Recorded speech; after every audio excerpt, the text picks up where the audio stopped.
movies for black girl nerds.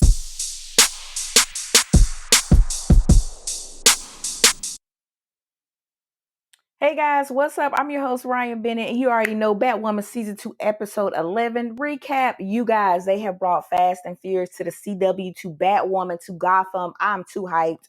This is the week I had to rock the shirt. This is the week that Fast and Furious released their new trailer. Came and gave us a due date, June 25th, by the way. So look, I'm way too hyped about this. Hands down, my favorite Batwoman episode, because you already know, anytime they mention the Fast and Furious, anytime I get to see these beautiful melanated black actors do their thing, mix it up a little bit, I love it.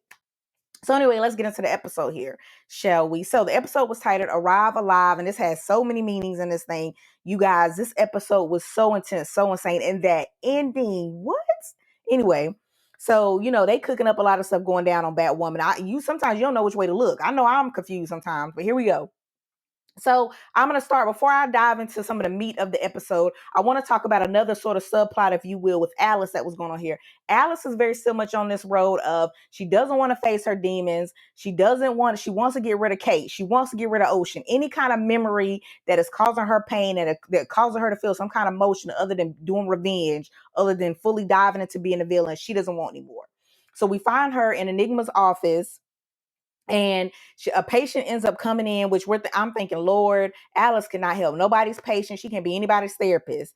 And I think this, because she's not just gonna shoot a guy away and deal with it later. She ends up stabbing the dude in the throat, because that's how Alice deals with everything. So also she ends up stabbing him because Enigma ends up walking into the office. We see her typing in it, and basically she wants Enigma, like we already know, to erase these memories in her head. She doesn't want to have to think about Kate anymore, the prom reason. Because we know, but seen in the past episodes, she's basically having these nightmares, or I guess the goat of Kate, like a younger Kate, is kind of following her around, if you want to think of it that way, where she can't get rid of it. So she's wanting Enigma to do her thing and erase those memories.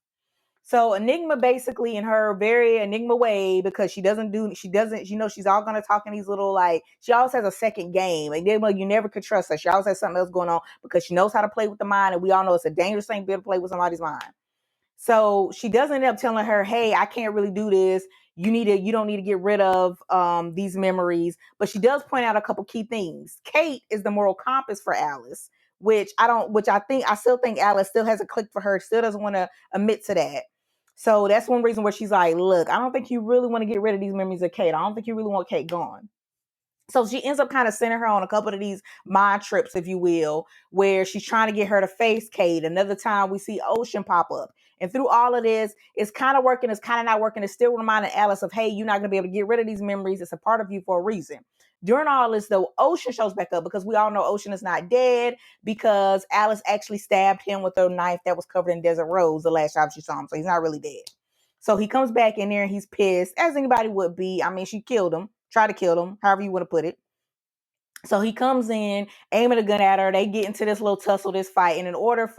And basically Enigma sees her opportunity to escape.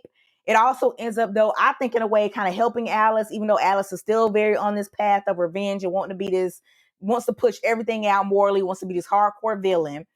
In the midst of the fight, Enigma uses her power, says this phrase, and basically gives the memories back to Alice and Ocean. So they remember, all the things that's been going on, what's happened to them. And we basically get this alley makeup scene makeout scene, I should say, as a result of this. And by the way, Ocean is fine, so I don't blame her.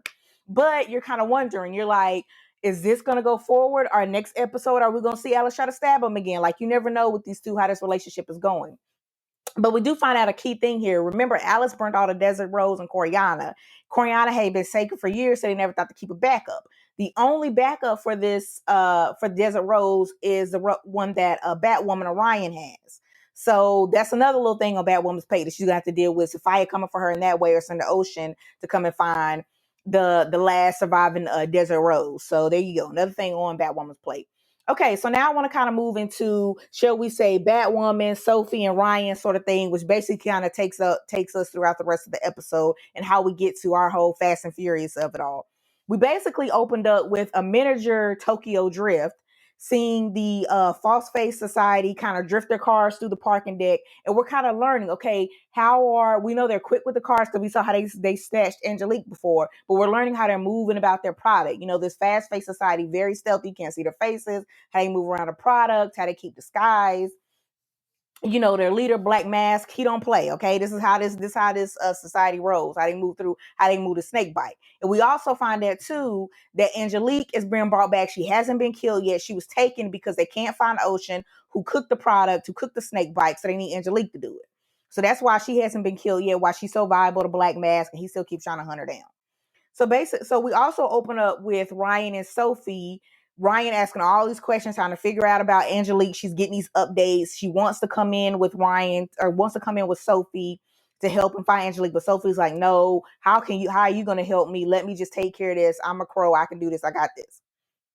So we see Ryan. Ryan is like, okay, look, I'm tired of being shut out. She's going to take the Batwoman out of this. She ends up figuring out that she can find out and find out what the guys are doing, these drop, where they're moving with the car. So she ends up trying to go intercept. And when she intercepts, she ends up blowing Sophie's cover because Sophie is already dead in there, because we know Sophie does not play when it comes to her trying to right or wrong. She's trying to get Angelique back. She knows she's messed. She feels like she's messed up. She's part of it. So she ends up, her and Batwoman end up having it out, because she's like, look, you done blew my cover. Black Mask never going to let me back in. What do you expect me to do next? But I do want to point out in this scene, very important, Sophie is rocking the cornrows. And I saw an IG takeover for this episode from Megan Tandy, who plays Sophie Moore. And Megan was talking about how she usually rocks the cornrows. And this was, and she's wearing a wig on the show. So this is her opportunity to do it naturally. We've seen this a couple times on the CW. I hope this continues to go. I wish she was rocking the cornrows longer for more episodes. Hopefully it'll come back.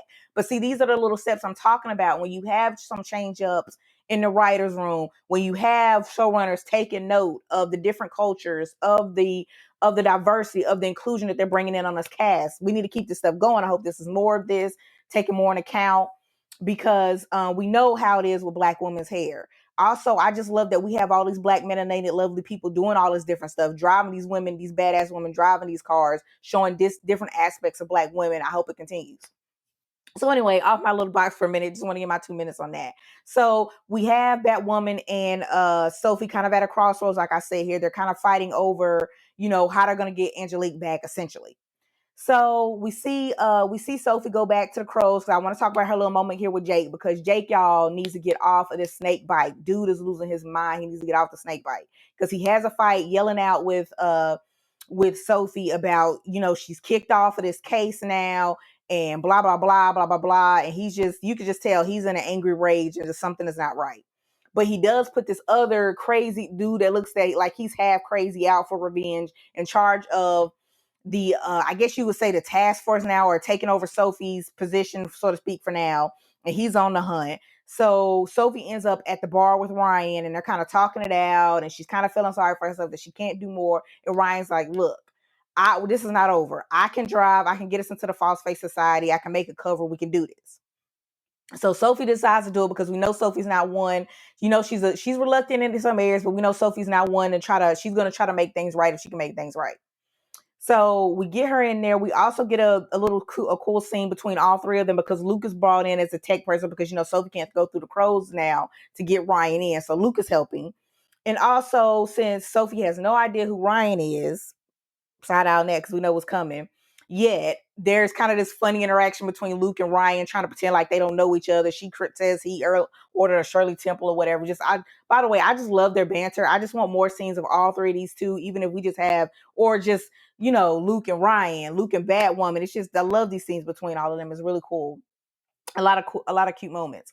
So anyway, we end up seeing Ryan and Sophie have a moment where they're going around a car, talking about different aspects of the car, how the engines run, how you do certain mileage. So all this leads to Ryan end up being able to get into the False Face Society, ending up being able to drive properly. Also, we learn about a lot of tech that she's given to by Luke, like an AI that's been helping. Also, we learn to navigate the Batmobile, because Ryan thinks she has good driving skills, but Luke always got a tech and backup plan, because he loves that car. He protects the Batmobile. It's also going to help her out in this driving situation, because we learned that they want to plant a tracker on some of the product that False Face is moving, so they can find Angelique.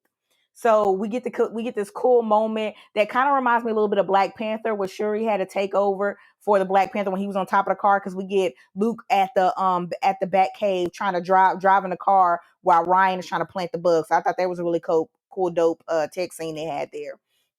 So yeah, we got Ryan driving the fastest as a Fast and Furious getaway driver. One of my favorite lines, by the way, for the episode. So we have her in there driving that.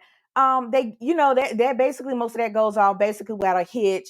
But when it goes down, we end up finding out, or actually I should say Luke and Ryan end up finding out that Sophie ends up taking matters into her own hands and goes and tries to find Angelique, because you know how she works. She's got to get it done. She's got to get in the game somehow like that. So we go and see her. We go and find out she's went out by herself. So we get this crazy scene of her and Black Mask having it out. And he's gonna try to, typical Black Mask stuff. He's going through all the ways of how she's by herself, how she's out with Batwoman in communication, get ready to try to shoot her. All of a sudden, a Batarang comes flying down. And we get this cool fight scenes with Batwoman and Sophie taking on Black Mask, which is really cool. Except for we always know Black Mask, almost like Enigma, always has a plan B. So he ends up having Angelique held at gunpoint point by one of the False Face Society cronies that he has or whatever. And so they end up having to let him go once again. So he's still out on the loose. But like I said, I love how they have this Ryan and Batwoman team up. But here's where this whole team up situation gets tricky, because we end up seeing Sophie go and check out the car that Mary, because she got the car from Mary for Ryan to go drive. We end up noticing that Ryan, aka Batwoman, has left some tech in the car. So Sophie ends up taking this tech, because we know how Sophie's got to do. She's gonna, that's her crow in her, that inner agent. She's gonna find everything she needs to find out. She ends up listening to the tape and finding out that Ryan is Batwoman. Now, I would have thought this would go take to the end of the season, some more episodes for this to find out. So I don't really know where the writers, showrunners are going with this, why she found out who Batwoman was so quickly, what this is going to mean. I don't really know how I'm supposed to feel about this. I just know I was sitting there shocked, like, I cannot believe they just revealed that. Also, they revealed too, as we ended the episode, that the new guy that's kind of taken over or pushed Sophie out of her spot, so to speak, with the crows, took a swab of blood from the scene where Batwoman was fighting Black Mask. And so he might have an identity to find out Ryan is Batwoman. So first of all, there's way too many people that's getting ready to find out who Batwoman is. That scares me. Yeah, it's a lot going on, a lot of questions up in the air. I don't really know how I'm supposed to feel about this. Also, they gave us a preview that was super cryptic, gave us no answers, because Batwoman's not coming back to May 2nd. So yeah, there you go. I have a lot of emotions about this. I'm sure you do too. Let us know, subscribe in the comments. Let us know how you feel about this. And yeah, I'm going to talk to you guys after the May 2nd episode, and we'll all see where this goes. I'm just crossing my fingers for Batwoman. Oh gosh. All right. Thank you guys. Bye.